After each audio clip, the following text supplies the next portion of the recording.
శాసనము తిరుగులేనిదని జలధి బోధ చేసే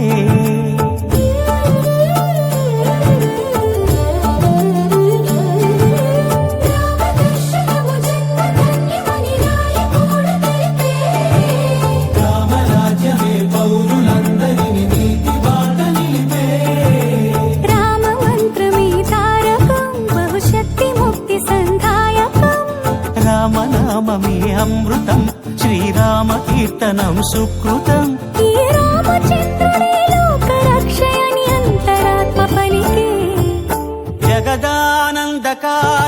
జయ జానకి ప్రాణనాయక శుభ స్వాగతం ప్రియ పరిపాలక